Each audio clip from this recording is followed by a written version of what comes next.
Hola, ¿qué tal? ¿Cómo estás? Hoy te voy a hablar sobre cómo interpretar un pasaje de la Biblia correctamente, cómo interpretar un texto bíblico sin cometer errores.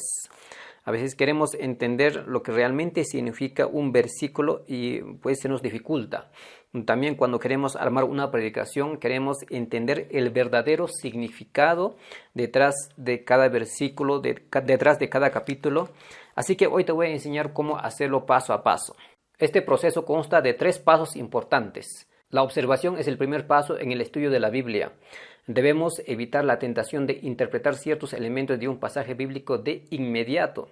Cuando empezamos a leer, lo primero que tenemos que hacer es entender lo que realmente dice esa parte de la Biblia.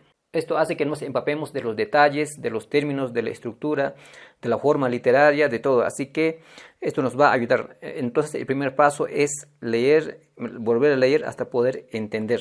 Entonces poder ver, ¿no? Poder entender, profundizar. Así que evita la tentación de interpretar inmediatamente un pasaje de la Biblia. Primero es la observación.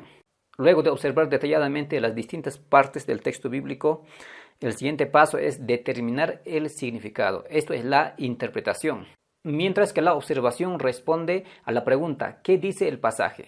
La interpretación responde a la pregunta ¿qué quiere decir el pasaje? Debemos interpretar la Biblia en su sentido normal y natural, evitando imponer nuestra propia interpretación en el texto. Para lograrlo, pues se puede recurrir a muchos materiales como los comentarios bíblicos.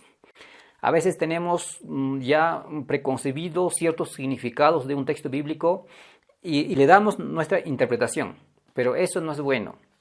Es muy importante recurrir pues a comentarios bíblicos confiables, también estudiar el contexto, los datos del autor, el mensaje que quería transmitir, todo. Así que es muy importante organizar bien el material.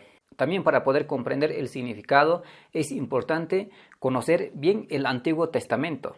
Asimismo, comprender la cultura judía del primer siglo para poder interpretar los evangelios. Una comprensión de las culturas griega y romana del primer siglo también nos ayudará a entender correctamente las epístolas, es decir, las cartas del Pablo. El libro La vida y los tiempos de Jesús el Mesías de Alfred Edersheim es una excelente fuente de información acerca de la cultura judía en los días de Jesús. Y también comentario al Nuevo Testamento de William Barclay. Es una fuente muy útil para comprender el contexto cultural de los evangelios y las epístolas. Además es importante entender la geografía bíblica.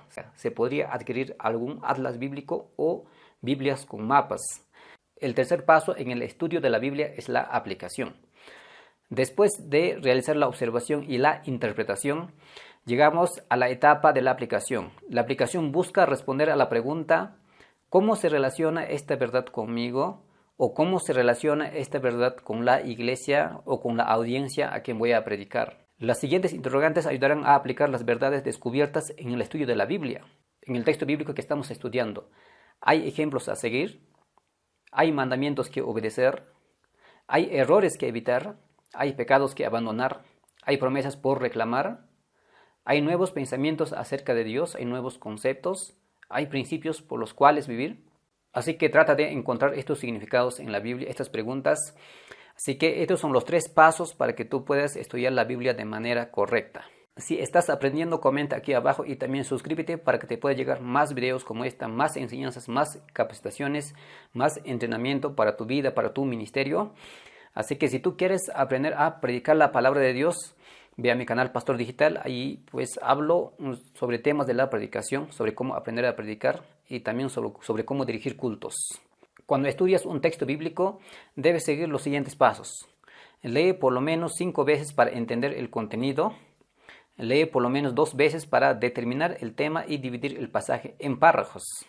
Lee para determinar la idea de cada párrafo. Elige los verbos, sustantivos, preposiciones, conjunciones, oraciones, frases, etc., que argumentarán, sustentarán y explicarán las verdades o principios bíblicos necesarios. Cuando investigas un texto bíblico, haz las siguientes cosas. Descubre los datos del autor del libro, quién escribió, cuál es su carácter, estado espiritual, social, económico, político, congregacional, cuál es la preparación y experiencia personal. Descubre los datos del receptor, quiénes son, cuál es el carácter, el estado espiritual, social, económico, etc. ¿Cuándo se redactó la carta o el libro? dónde se redacta la carta o el libro, cuáles son las causas que permitieron la redacción, con qué finalidad se redactó la carta o el libro, identificar la naturaleza del texto biográfico, doctrinal, ético, etc. Así que llegamos a la parte final del video. Si te ayudó pues este video, comenta aquí abajo. Si estás aprendiendo, comenta aquí abajo y también comenta desde dónde miras mis videos. Me encantaría mandarte un saludo. Mi nombre es Ensin Flores y estás aquí por primera vez, suscríbete para nuevos videos. Te espero en el siguiente video. Si tú quieres aprender cómo predicar, mira este video y muchas bendiciones.